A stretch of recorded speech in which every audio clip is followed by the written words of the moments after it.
Welcome, everybody. Today, I'm very pleased to bring you a conversation with Daniel Trevor, who is the author of an incredibly titled book, Unholy Trinity: How Carbs, Sugar, and Oils Make Us Fat, Sick, and Addicted.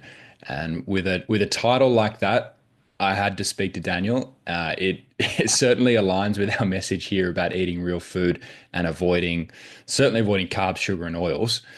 So, Daniel, welcome. I'm really looking forward to chatting with you.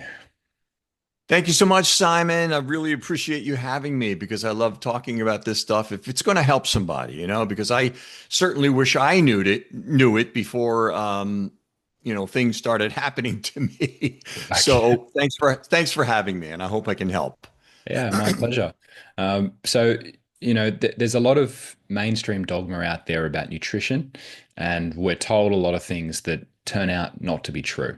So, how did you make the connection between what real nutrition is? How did you sort of buck the trend and wake up to, hey, what I'm doing might not be working? Well, mine's a little bit more dramatic than most people. I know a lot of people suffer with certain things, but uh, a few years ago, I had a heart attack and almost died. Yeah, wow. And I thought I was Mr. Healthy. I was one of the 1% of the population that can be on the lean side and still be metabolically unhealthy.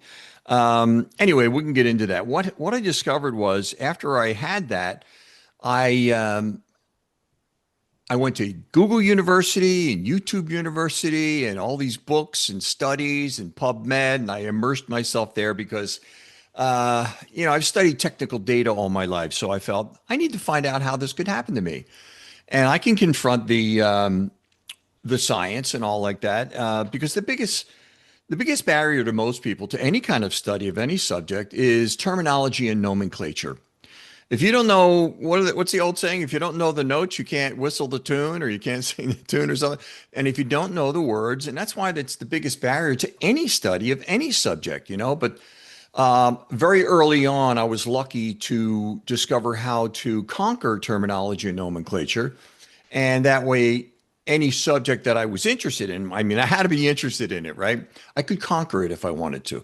And that's basically, you just have to learn how to use dictionaries, or these days, if you don't want to use a dictionary or go online, you got these things. You can say, "Hey Mm. Siri, what's the definition of the word, I don't know, catheter?" And then she gives it to you. Catheter is a tube that doctor puts in, or endothelium or whatever the thing is that you're stopped by, and she gives it to you. And then you go, "Oh yeah, okay." And I do that in my book too. The book is written from the viewpoint of one of the victims of false data and fake science foisted on all of us for decades, right? And so as I go through the book, I wrote it for the average reader of health and wellness. I didn't write it for scientists or for doctors, even though the doctors need it more than anybody. And so if I have to use a technical term, like let's say if I say endothelium, in parentheses right after I'll put lining of the arteries. Mm. And after I've done that two or three times, the reader says, "Oh, endothelium. Oh, that's lining of the arteries." And it's very important because that's where all the disease starts. But anyway, so after I had that, I discovered all of these tests. I found these medical and nutritional geniuses on YouTube and so forth. And I found this one doctor who was, his name was Dr. Ford Brewer, and he had his thumbnail or title of his video was something like "How I Reversed 20 Years of Arterial Plaque," or how to do that like I did, right? And I thought Mm. I got to listen to this one, right? And he gets really technical, and I had to watch it a few times to kind of pick up on the terminology, and then look up and ask Siri a few times some things. But he was really a genius on all the testing, right? And so I found out about a lot of these people. I found Ivor Cummins. I found, all these brilliant people who had what I had. The same. I had four comorbidities, which I'll tell you about. Besides, I mean, I had the heart disease, and I'll get into the other ones. But and so I found all these geniuses on the cutting edge of modern medical science and learned from them. and then looked at the studies that they were quoting. And I would actually, be able to get through the studies and read them myself. And so, yeah, that took me down a lot of rabbit holes, but it was worth it. And what was so incredible about when I was writing the book, I started chronicling all of my progress, because what I did was I got a lot of testing done after I had it. So I could have a benchmark that I could measure my progress, 3 months, 6 months down the line, that kind of thing. And to really know that I'm making progress. Love it. And that's what I really stress for people. That's the number one thing. You got to test. You got to find out either if you're just starting out where your starting point is, or if you've been on the road for a while of, metabolic healing, then you have to keep track of your progress, because if you are either overweight or over 40 or both and not testing, that's like driving down the road without a steering wheel or a speedometer, and you will crash. Check out this stat: 60% of the people who die from a deadly first heart attack, their very first symptom of having heart disease was their own death. It's like, what? Are Yeah. you kidding me? And it's like, because most people think there's going to be, oh, and I thought this too. I'm just like everybody else. Oh, well, if I'm going to get sick, I'll have some symptoms and then I'll go to the doctor. He or she's got a white jacket, knows all, sees all, and they're going to be able to fix me. And it's not that way at all, folks. It's not Mm. that way at all. These diseases of modernity are silent. By the time you have symptoms, that you are way down the line and it's a long road back, or it's just too late, like I said. Mm. Yeah, Yeah. so you got to test. You got to test. You got to find out where all your markers are. Yeah, I love it. Is it possible that some of the symptoms may be so kind of minor or unexpected that people don't realize that that's like how severe it is? Things like being short of breath, lightheaded when you get up, maybe hyperglycemic, like you need to constantly be snacking, all those sorts of things. It's sort of it's Well, almost things that we're not told to look out for. I know those are symptoms. Yeah. Getting up and then you get dizzy or something or lightheaded. Those are all symptoms, and you need to test, not guess. You need to find out what's going on before it's too late, because I run into people, even I've discussed with family members. I suggest getting some tests because I'll notice their waistline, or I'll notice their sugar habit, or they're smoking, whatever. And I gently try to find a right moment. I say, look, you got to do some testing just to see where you are. And they always come out, well, that's fine, but I don't need testing because I'm not sick. And they don't know that they're really sick. They've got heart disease. I look at their bodies. I'm at the gym now. When I go look at the bodies of these people with the central adiposity, I go down the list because I'm so familiar with it now. Guy's got type 2 diabetes. He's got cardiovascular disease, fatty liver disease, kidneys are off. I mean, right like there, you could just see it in the type of bodies now. And but people don't want to test. They think, well, my doctor, he said I'm fine. I mean, this is something I should bring up. Most doctors, what they'll do is they'll test your fasting blood glucose and A1C, Yep. and you're normal. And good, I'll see you in a year. No, no, no. They don't do the test that you must do in order to detect where you are in the diabetic scale. And that is the oral glucose tolerance test with insulin, OGTT with insulin. Doctors don't order it.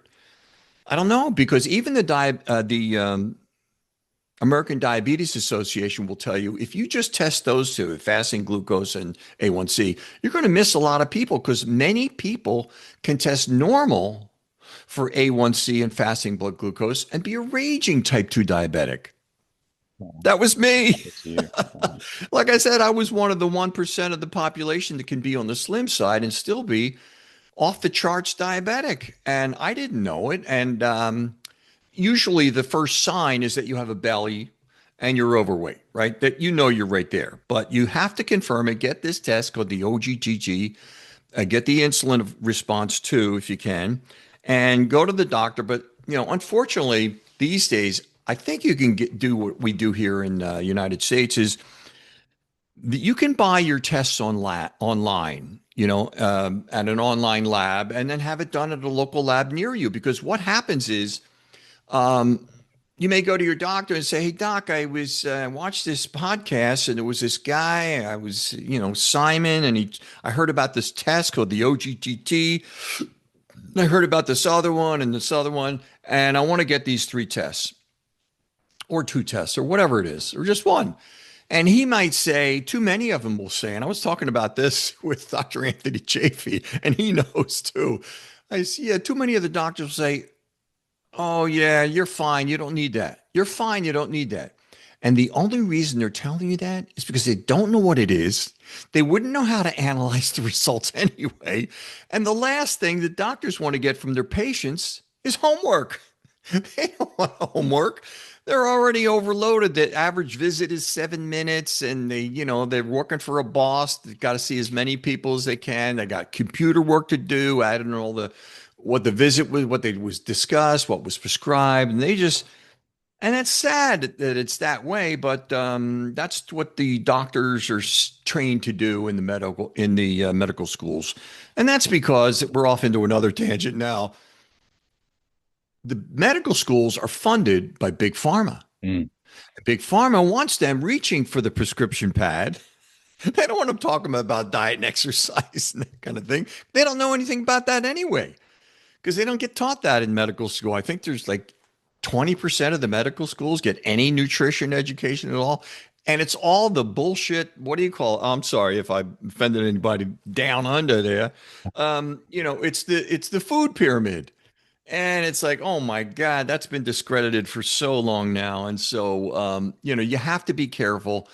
And fortunately, up on my website, I put I put all these really important, the top five that I would recommend getting up on my website. Now, listen, I'm not selling anything. You can buy the book, don't buy the book. What I offer at danieltrevor.com is, if you wanted to get a free preview of the book, you sign up, get on my mailing list. You're automatically sent a free preview of the book, which is the first 48 pages, a PDF of the first 48 pages. Because I'm very big in believing that, hey, you don't want to taste a little bit first and then, buy it. That's fine with me. Because, look, I got to tell you, you don't make much money selling health and wellness books. Having been an entrepreneur most of my life, it's just, you don't do that. Because what I discovered because this is my first book. I'm new to all this, right? I mean, I've written other kinds of reports and businesses and so forth, but, and I, literate and that kind of thing. But what I discovered in the publishing industry is, see, most of the population, they want to be entertained, right? So that means if they're readers at all, they want a spy novel or an action adventure or some sexy romance or something. They're not up to need of change and demand for improvement of themselves, and they're not looking. They don't even know that they're sick, or they don't recognize that they have a belly or they've got something going on. So the health and wellness books are lower on there's a smaller audience, let's just put it that way. But I just love, if I can help someone, avoid what I went through. I mean, that's where I get my wealth, because, that now that it's an international bestseller, I just hear from people all over the world. Wow, Dan, this is great. This is what I did. This was able to conquer. Thank you so much. And again, I'm not. You buy the book, don't buy the book. Get the tests on my website, which you can, or you take it to your doctor wherever you are and tell them you want these tests. Yeah. Unless you're unlucky enough to have a doctor that has a little sign or a coffee cup that says, "Don't confuse your Google search with my medical degree." So It's the if you ultimate got sign one of of those, arrogance. if Yeah. you got one of those guys, it's like, oh man, you got to find somebody else, Don't because worry. doctors should want their patients to be interested in their Yeah, health, right? absolutely, Daniel. We've both got Google and YouTube qualifications. That's how I've learned everything as well. It's just fascinating when Yeah, you yeah, dive into this space. So yeah. what are the other tests that you recommend people take? Well, there's the OGTT with insulin, and then you want to get what I call smoke detectors, Hmm. because it detects arterial inflammation, and that's the most dangerous thing to have. And those are, and it's all up on my website. Just go to click at the top of the page, blood tests, and you can check them all out. And it's those are MPO, which is myeloperoxidase. The other one is LP plaque 2, and the other one's MACR, microalbumin creatinine ratio. And again, I call these smoke detectors because they detect if you've got inflammation. Here's the thing that brings me back to. In chapter 1, starting on the second page, I get into describing the two most fundamental players in the processing of the food that you put in your mouth that you must know about. And that's glucose and insulin. You eat something, your glucose goes up. And then the pancreas senses that and then secretes some insulin to bring it down and keep it in a safe range, that kind of thing. And it's a normal process that goes on through life. But when you start eating the wrong foods or the bad foods and too frequently, both, the standard American way is, 3 meals a day, 3 or 4 snacks a day. And it's like, you never give it a rest. And so you're having your glucose and your insulin elevated hour after hour, day after day, week after week. And after a while, you develop what's called insulin resistance or hyperinsulinemia. And that's just a fancy term that means, it's hyper, too much insulin. Emia means in the blood, too much insulin in the blood, right? And once you reach that, it starts this inflammatory process that goes through the arteries, which goes through your whole body. And that starts the pre-diabetes, you on your road to pre-diabetes and type 2 diabetes, which I have labeled in my book the gateway disease, because once you reach pre-diabetes and type 2 diabetes, that's the source root cause of your heart disease, your heart attacks, your strokes, a lot of cancers, PCOS, amputations, cataracts and blindness, Alzheimer's, dementia. I mean, the list goes on and on, sleep apnea. And people just don't understand that. And whatever you have in your genetics, when this hyperinsulinemia goes through your arteries, that's what stimulates your background genetics. If mom and dad had XYZ, you're getting XYZ. So what you want to do is you have to lower your insulin and your glucose levels. And that's basically that's step one after you've done the test. You got to get the test, find out where all that is, and then you move on from there. Yeah, nice. I mean, a lot of what you're sharing is new information for people. Really? Well, if you think about it, Yeah. there's been a war on fat people, or nobody wants to be fat, basically. And there's been a war on saturated fat. And we've been told to eat more green veggies. We've been told to move more. And that is the pathway to losing fat and being healthy. But there is more to it because, by the sounds of it, you were following those sort of standard instructions. But it turns out metabolically, there were problems going on. So how did you come to discover that, in your words, the carbs, the sugar, and the oils are really the problem, and they need to be avoided? Okay. Well, here's the thing. Let me back up a little bit more. I basically think of the book as three things. One, it's a how-to book on how I reversed 4 comorbidities, which I will. You've already heard about one of them, two of them. And then the next one is part two is, not part two of the book, but the second thing, I think of it as an expose on big food, big pharma, and big medicine. And then the third thing is I think of the book as what you might call a situation and data evaluation and analysis of this. In 1930 in the United States, the obesity rate was 1%. We are now approaching 50% in under a mere 100 years. Amazing. Never in human history has a population gotten so fat and so sick so quickly. You got to turn around and you go, what the hell is happening or has happened? And when you pull the strings and you do the analysis, it's the introduction of the carbs, the sugar, and the oils in the 20th century in the amounts and concentrations never before seen.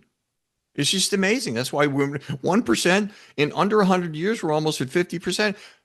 Frankly, looking around, I think we're already there. But anyway, so it's just, people in 1900 and prior, People died from infectious diseases like tuberculosis, pneumonia, influenza, that kind of thing. Maybe some gastrointestinal once in a while because we didn't have refrigeration and sometimes we ate something pretty nasty and had a pretty painful death. But it was that. And the very first medically recorded heart attack wasn't until 1912. Amazing. And then cancer wasn't even like a thing, as they say, until the 30s. And now, and we just move forward. I mean, these things have been with us for a while. For example, sugar, I found references. It was invented in India and cultivated there, and it was even referenced in this religious text called the Atharva Veda, and that goes 1200 to 1500 BC. So that's been with us. The wheat and grains, we didn't have those until a mere 9,000 years ago, because that's like a snap of the finger in the eons of time, right? Because we've had these evolutionarily developed bodies for hundreds of thousands, if not millions of years. And I can go into a whole thing. Chapter 10 is all about wheat and grains. That's a whole other thing. And then the oils, they weren't even in existence until 1865. They were considered a toxic waste from cottonseed farming. And, they were used, these oils were used as like machinery lubricant and motor oil in the Industrial Revolution at the late 1800s, early 1900s. And then we had these two guys from Europe that came on over, William Proctor and James Gamble, Procter and Gamble. And they looked at a bucket of it and they said, hey, it looks like lard. Why don't we sell it to people, make some money? And so they came up with this product called Crisco. And it started flying off the shelves because it was cheap and that kind of, because lard is what a lot of people cooked with back then. And it started flying off the shelves in 1911. And date coincident almost, 1912 was the first heart attack, right? Because what they found not until the 90s was that trans fats, which Crisco has incredible, has more trans fat in it than any other food, Crisco. And they found that they didn't discover until the 1990s that trans fat is the most damaging kind of poisonous fat that you can put into your body because it destroys the arteries. It doubles the risk of heart attacks and heart disease. It's like, what? We didn't find that out until the 90s. So there's been a slow progression of the science. And then with the onslaught of the pushing of the standard American diet and the food pyramid, where they have the fats at the top where you eat sparingly, and then at the bottom is all the high carbs, the grains and all that kind of thing. So, that's what I look at it as. And when I say carbs, I'm talking in this instance, I'm talking about your refined and ultra processed grains, which they turn into powders, which they then turn into bread, pasta, cereal, waffles, biscuits, Donuts. pancakes, pretzels, tortillas, and on, pizza crust. And then you have your candy cake, ice cream, soda, fruit juice, and all that. And then we have the oils, which we just discussed a little bit. But I go into all that.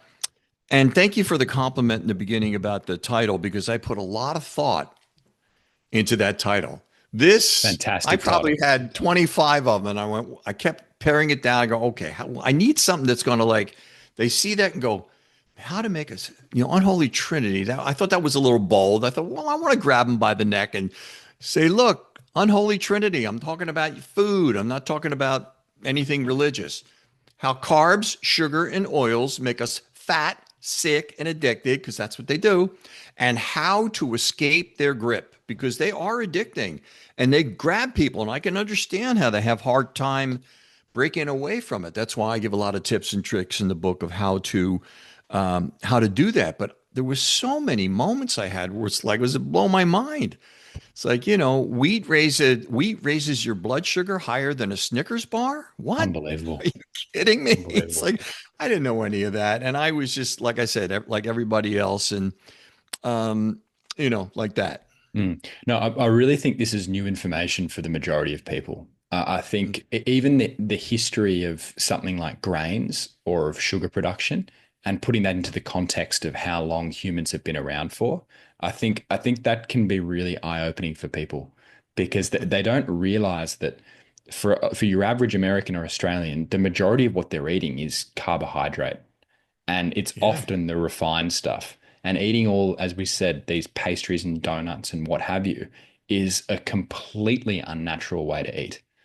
And the source of this food is really worrying as well. Mass produced grain today that's been sprayed with all sorts of chemicals, completely devoid of nutrient. Glyphosate and yeah. Exactly, and as you say, it spikes your blood glucose more than anything. It's terribly damaging, and then all the information about the oils as well. So many people are still completely unaware of how damaging seed oils are. And as you say, first recorded heart attack was in the early 1900s, right after we started consuming these engine lubricants. Yes. It is just mind blowing when you find this Oh out. my God, my chapter 6, I go into all of that. And it's called the shocking truth about vegetable oils, because there's 8 of them that are just truly deadly because they have these ingredients in them, not so much ingredients, but chemicals that even when you heat them up, it gets worse. It's like TBHQ, HNE, which is 4-hydroxynonenal, which is an aldehyde, same as alcohol, same as cigarettes, and hexane, and it goes very far from being a vegetable to where it's in this clear bottle that has this label that says heart healthy. It's so ridiculous. That's because, Procter and Gamble paid off the American Heart Association and they went on board with the whole low fat high you know yeah, the whole low fat propaganda that started in the 50s and 60s that you probably know about. And that's with our friend Ansel Keys. He came along in the 50s. Do you talk about Ansel Keys in your book? I do. See, in the first couple of chapters, I like to show the reader, how did we get here? Yeah. Right? How are we like almost 50%,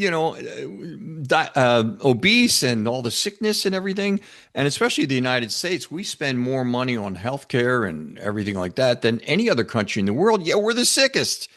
How can that be? I have some theories about how it's not an accident, but I don't want to get into any conspiratorial things right now. That's a whole other thing. But anyway, so these they're carcinogenic, they're neurodegenerative, and they're 7 to 10 times more likely to cause inflammation, arterial inflammation, and heart disease. Hmm. And I gave you all that. I don't hold anything back on my chapter 6. If you want to know about vegetables, you can go there and get all that. And I have a lot of, see, in the book, I also have a lot of graphs and images and pictures and photos, that kind of thing, because I want the reader to have an easier time of it. And one of the first graphs that I have this graph that I got from Nina Teicholz. I don't know if you know who she is. She had Yeah, yeah. this amazing tour de force book back in the, about 10 years ago. Anyway, and there's this. Did I get it from Ivor Cummins or did I get it from her? I think I got it from her. Anyway, I give this chart where you're seeing at the bottom left is 1900 and up here is 1955. And this is the rate of the heart disease and heart attacks, right? And what happened in 1955 was our President Eisenhower had a heart attack, and it was a Yep. big deal because people throughout the United States were dropping like flies. Well, I don't know about like flies, but the men and women were dropping in the prime of their life. And we're looking around, what is this? What is that? And then this joker Ansel Keys came along, and he wasn't even a doctor. Um, and he had this theory called the diet heart hypothesis, that it was the meat and the butter and the cheese and it was clogging up the arteries, and it's not that way at all. And he gave this analogy that it was like a shower drain where where the soap and the grease and the gook and the hair and it all clogs. It doesn't work that way at all. And so, but it got bought into by a lot of these doctors because they're looking for solutions. What is it? Oh yeah, it's the fat. That makes sense. What he's saying makes sense. And sadly, they started following that. And then within a few years, big food started jumping on the bandwagon, removing all of the fat and making all these low fat, non fat foods. But they had to add in more carbs and sugar to make it palatable, Yeah. right?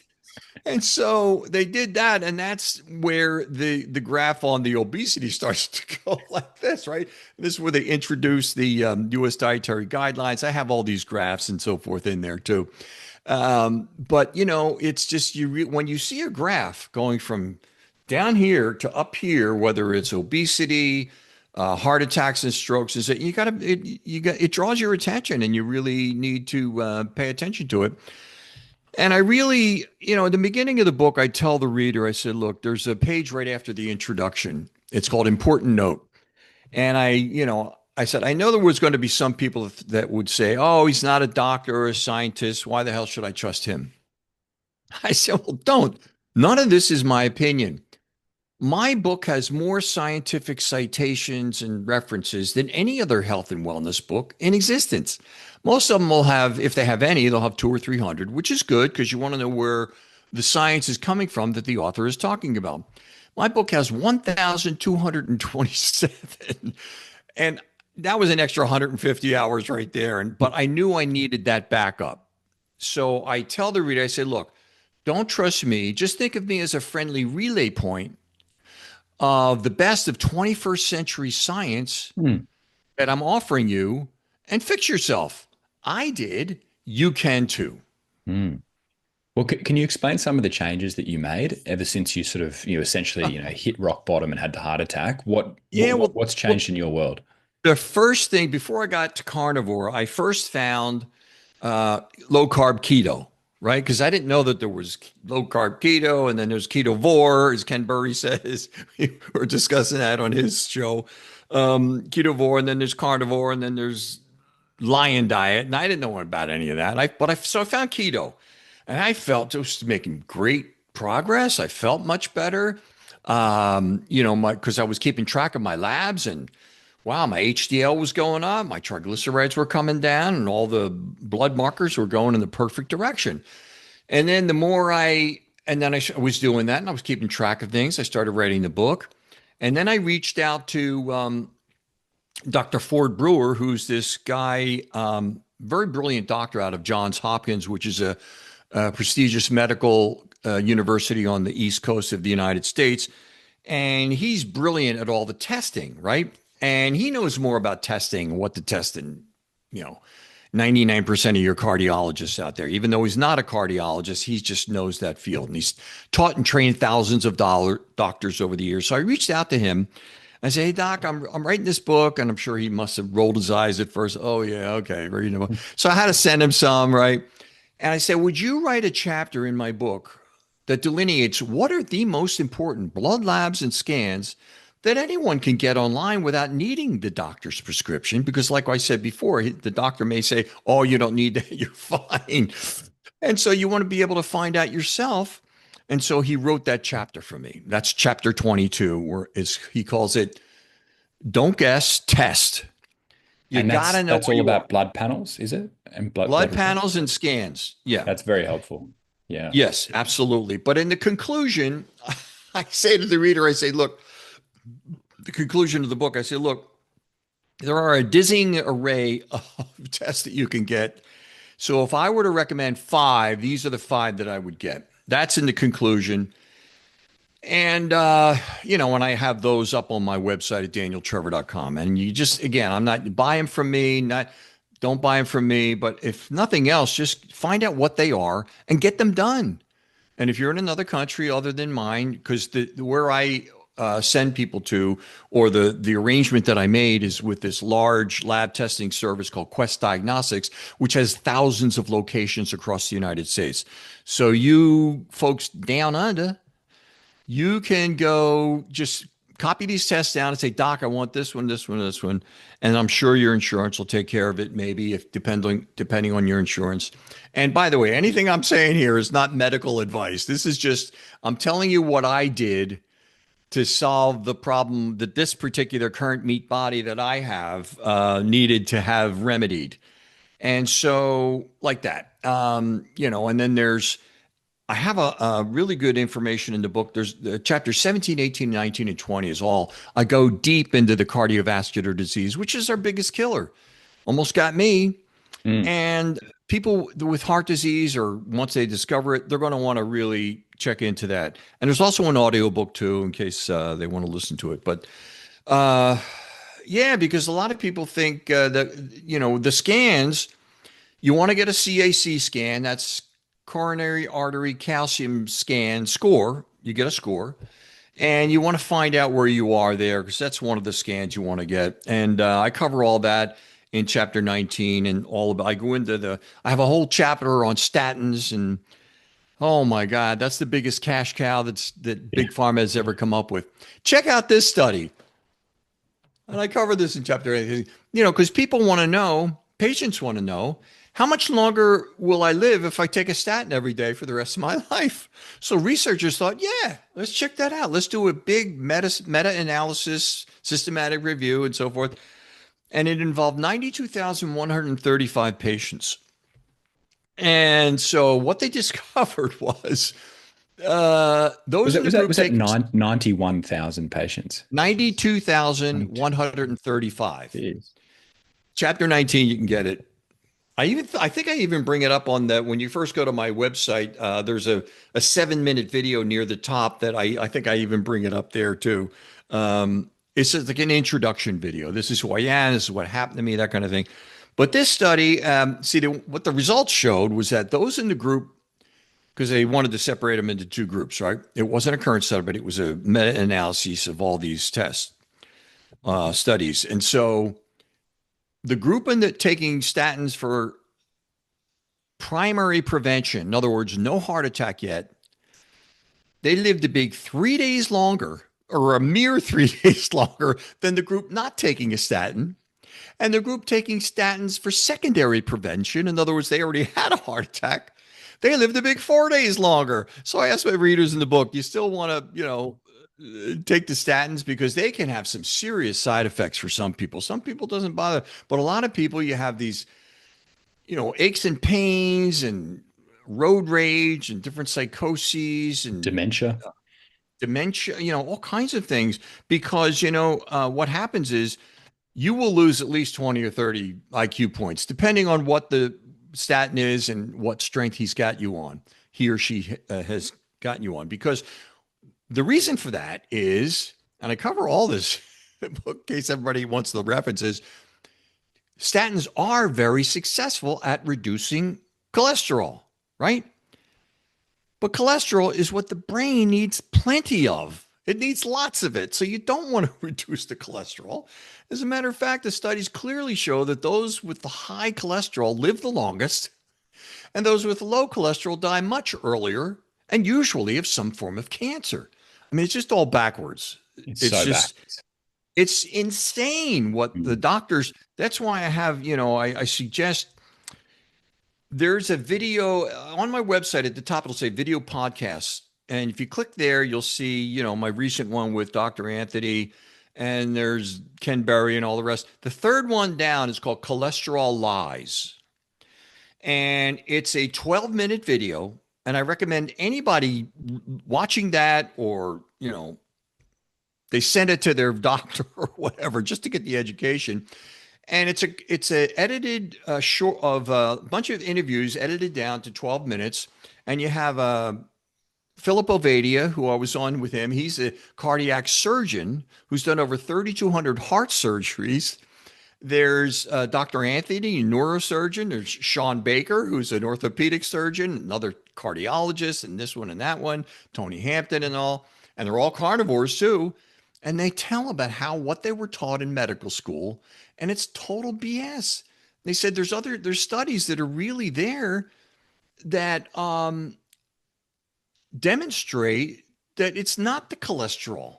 That high cholesterol, you live longest. So have people watch that 12-minute video. They can confront 12 minutes and get some of the truth. And then it makes you wonder, well, why is all the doctors telling us cholesterol? Well, again, the medical schools are funded by Big Pharma. And I guess that's part of the whole picture. It's drugs and procedures and drugs and procedures and more procedures. Not how did we eat for hundreds of thousands, if not millions of years? You know, Mm. what about that?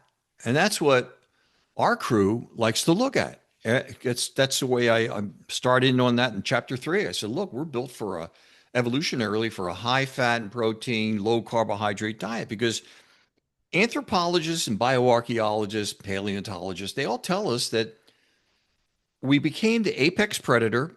And then our diet always consisted of what we could catch, kill, and eat, nose to tail. And maybe what we want to pick off a tree or a vine, but only when those berries were in season, right? So it was mostly, that way. And we are not, these bodies are not used to eating the amount of carbohydrates and the sugars and especially these poisonous seed oils. It's just, like I said, that were introduced in the 20th century in the amounts and volumes never before seen. It's just very alien to these ancestral bodies that we're trying to have be healthy. Yeah, I completely agree. And, I think the perception is that the reason that we're so fat and sick right now is that it's a willpower issue. But I think it's an information issue. And I think there are too many people who are eating things like cereals for breakfast. They're eating a lot of bread, a lot of grains. They don't realize that seed oils are in everything and how damaging they are. And so these people are just feeding themselves such an inappropriate diet that's making them sick and hungry 24/7, which leads to just gorging on all this crap, which, as you're saying, traditionally we have not been eating. This is not human food, yet they keep going for more and more and more because they've been told, hey, that heart healthy food is appropriate for humans, and it's just such a vicious It cycle. says so on the front of the package, Yeah, right? It yeah, says heart healthy. it's got a 5-star health rating, Oh from my the God. government agency, which is insane. Whereas eggs have a 1 or 2 star rating, like it's so backwards. It really is. But Simon, you are so right. That reminds me when I was on with Kerry Mann, uh, we were going over all that, and I cover this in chapter 3. I think it's like carbs do not satisfy appetite; they stimulate it. Exactly. Carbs do not satisfy appetite; they stimulate it.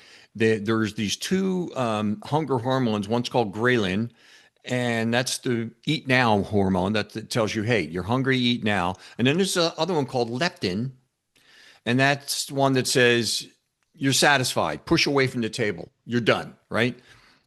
What happens is when you eat the wrong foods, these high carbohydrate foods and sugars, they they mask.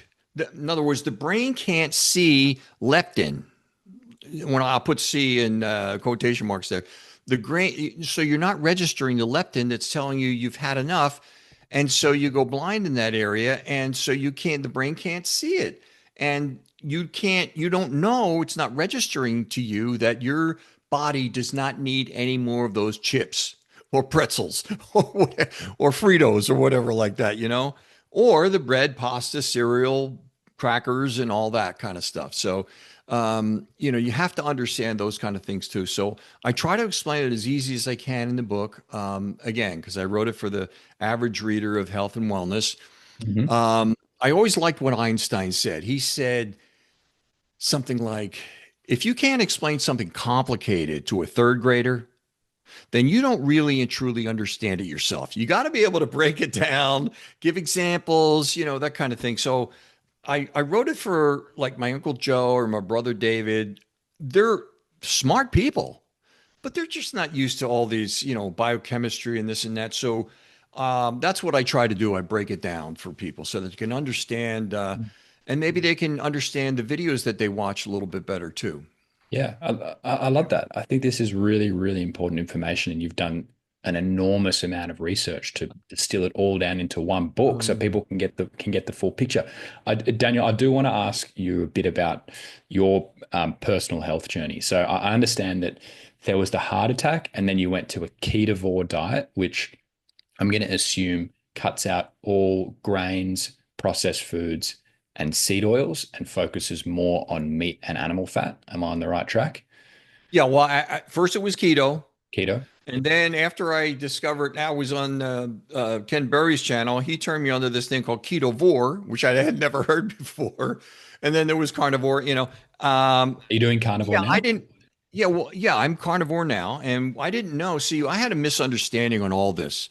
And there's a guy named Judy Cho who's carnivore. I don't know if you know who she is. Yeah, yeah. And she clarified everything for me because I didn't know. I thought carnivore because the CARN means meat. And I always thought that, oh, you're just eating meat. And I said, no, that's the lion diet. Oh, I see. So carnivore is just animal products, whether it's eggs, beef, butter, salmon, that kind of just animal products. And the lion diet is where you only eat meat. You only eat red meat on the 'Cause- lion diet.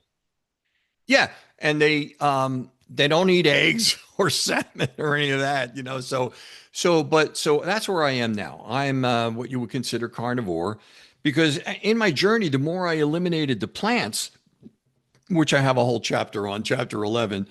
Boy, I cover a lot of stuff in the book, but that's why it's 467 pages. But take your time and all that.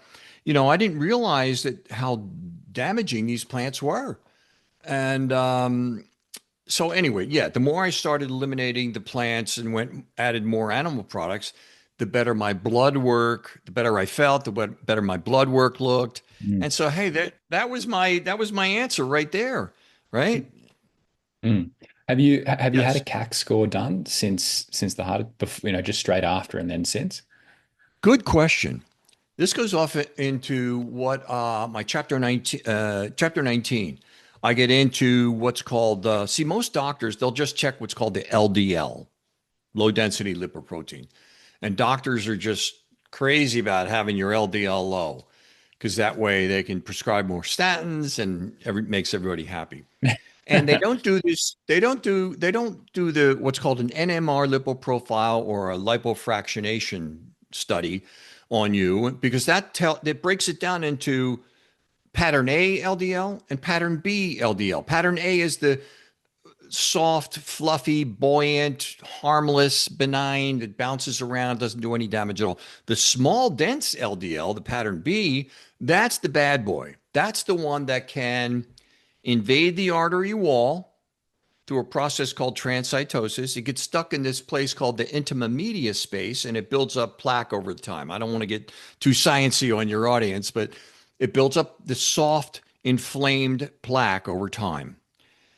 And what can happen, like in a heart attack, that at some future stress moment, let's say it's a physical stress, emotional stress, or both, that soft inflamed plaque can rupture through the already damaged endothelial, which is the lining of the arteries. It spills into the lumen, which is where the blood flows. It touches blood, makes a clot, breaks off, and it goes downstream, so to speak.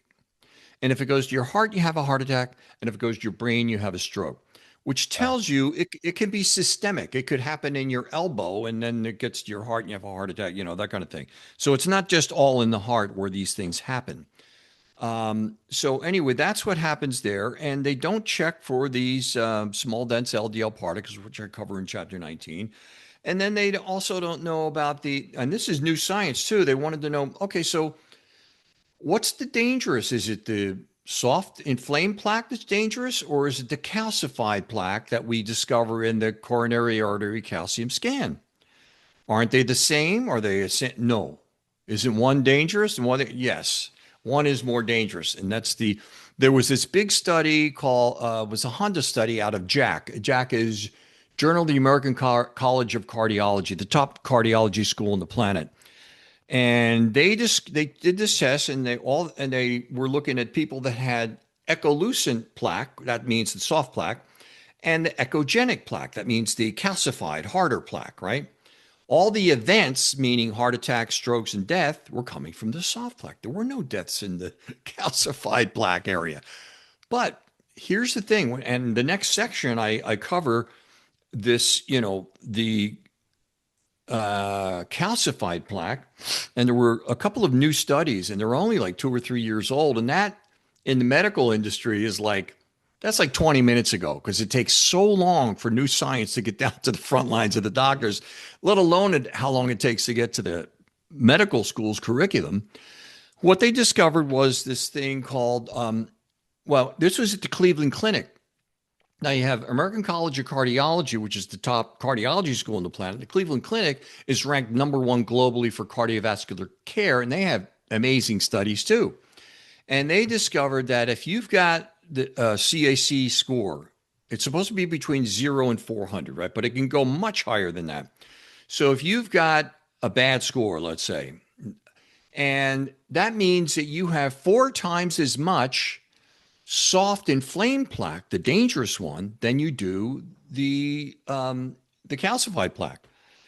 And and this is new. What happens is the body, when it senses that it has to heal something, it releases calcium and it heals the lesions and so forth like that caused by the soft inflamed plaque. And then they had these studies and they came up with this thing called the CAC paradox. Now, the doctors and the researchers involved in this study, it wasn't a paradox to them. What was happening was they were noticing that, let's say a person has a bad CAC scan, uh, and they start working out.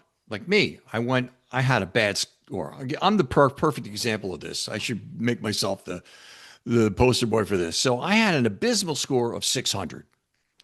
So for the next 6 months to a year, I was just killing it. Low carb, keto, ketovore, back to the, I mean, I wasn't never missed the gym, but working out better and watching what I ate and eliminating the carbs, the sugar, and the oil, what I call the unholy trinity.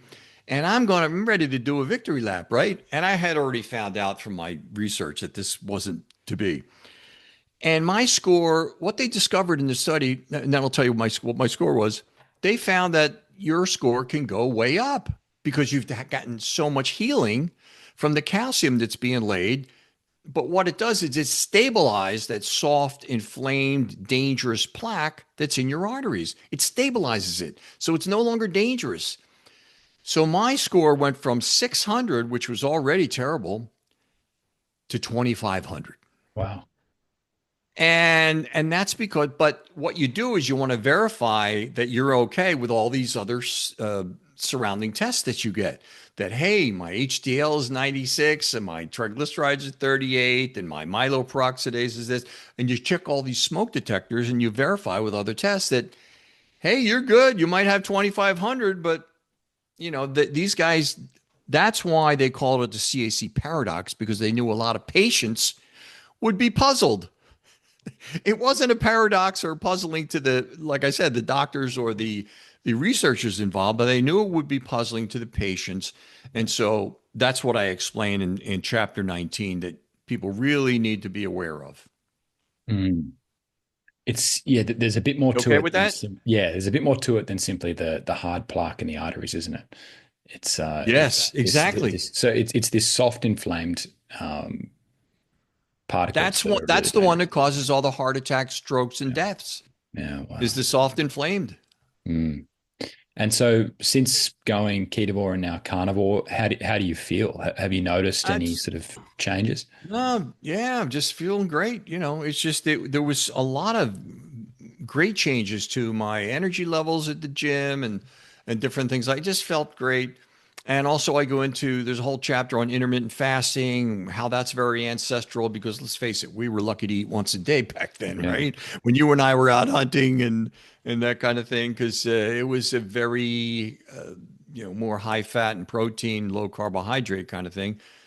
But again, we did have some carbohydrates, but it wasn't very often, wasn't a lot.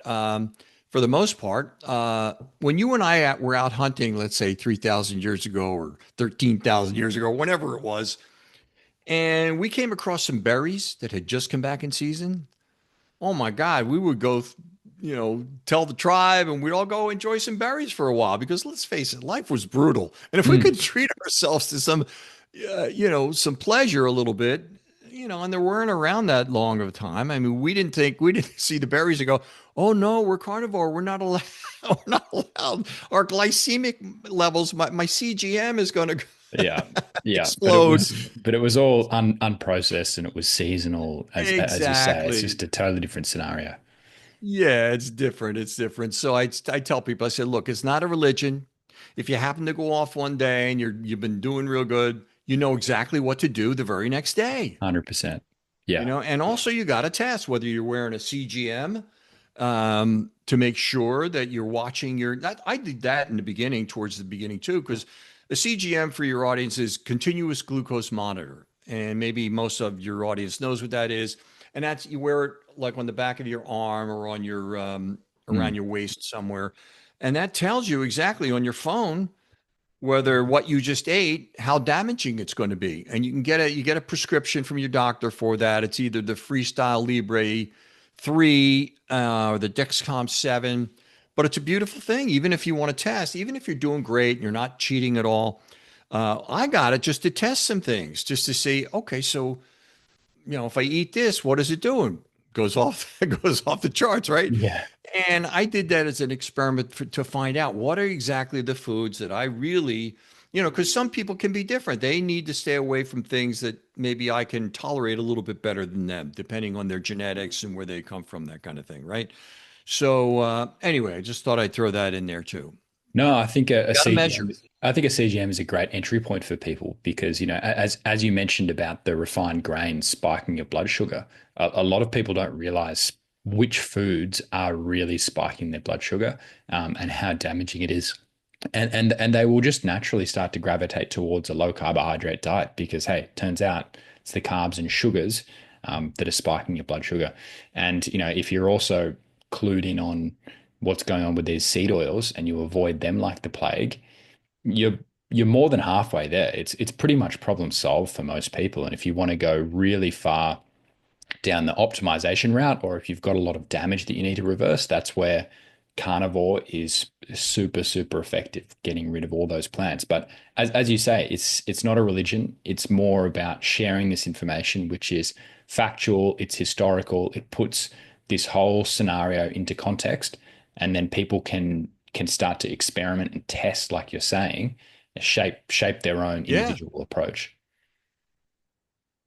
Yeah. Yeah, like I said before, none of this is Daniel's opinion. This is just Yeah. based on scientific studies and what I found for myself and how I reversed my four comorbidities. And by the way, just to wrap that up, I had, of course, the heart disease, but the source root cause of the heart disease was my diabetic physiology. I didn't know that, I didn't do the OGTT with insulin and I didn't know any of that. When I got it, it was just off the charts. And I was a raging type 2 diabetic and didn't know it.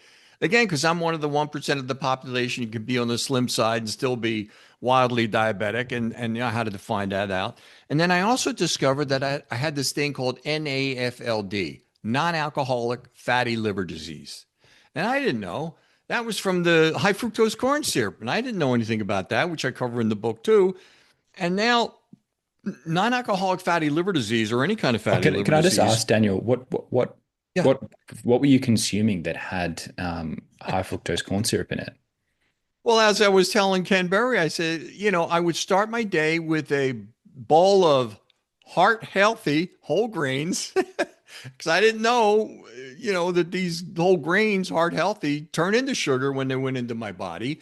And it had high fructose corn syrup. And I Blood don't know sugar anything about bang. high. Oh, really? It Oh man. was like that, So, and then for lunch, I'd have my, two slices of heart healthy whole grains with some low fat turkey breast. Had to be low fat, right? Yeah. And so I was just, unlike the regular person that, you go into the supermarket and you think, well, if any of this food was bad for me, it wouldn't be for sale. Sure. But it's not designed to kill you quickly because then attorneys would get involved, right?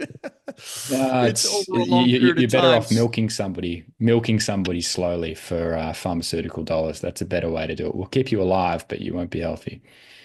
Well, that's why they had these biochemical geniuses and PhDs in Big Food's conference rooms and labs around the world. They're trying to figure out, okay, so what is it we can put in the package so they'll eat the whole package and not half of it, Yeah. the whole bag and not the half the bag, And that's why in the 80s, you might know this, tobacco. The tobacco companies, their sales started going down because people started following the Surgeon General advice, that kind of thing. So they recognized that, and big tobacco bought up the big food companies, and they bought Nabisco and Kraft and General Foods and like that. And they brought their addiction scientists from big tobacco over to the big food companies. And when I say addiction scientists, these are not scientists to get you unaddicted. These are, again, what do we put in here that's going to stimulate the opiate receptors of the brain so they'll eat the whole bag and not the half the bag? So it's just crazy. It's all money. It's just, it's sad that way, you know. Big time. All right, Big Daniel time. Trevor, thank you so much for your time today. Yeah. Guys, I've got a link in the description where you can check out Daniel's website and you can grab his book if you want to. This, as I said throughout the talk, this is really, really important information that is fascinating, and you've distilled it down into one book where people can pick it up and discover this for themselves. I think it's going to be so helpful. I think people are not sick and fat and unhealthy necessarily through choice. I think it's a lack of information, and you're proof of that. You were a seemingly fit and healthy guy who had a heart attack, but just wasn't aware of the underlying damage that you'd been doing for so long, completely unintentionally, when you were trying to do the right thing the whole time. Yeah, Um, it's not just lack of education. If I could just add this one last thing, Simon, it's listening to what your uneducated doctor is feeding you about cholesterol, and he's telling you eat according to the food pyramid, and you're getting wrong information from someone with a white coat, white jacket, yeah, right? even if So you're trying to educate yourself, you're getting it from the wrong source. you just have to be careful. You just have to be careful, you know. Yeah, 100%. Well, Daniel, it was really nice to meet you, and thank you so much for sharing your time today. Thank you, Simon. Thank you very much for having me. My pleasure.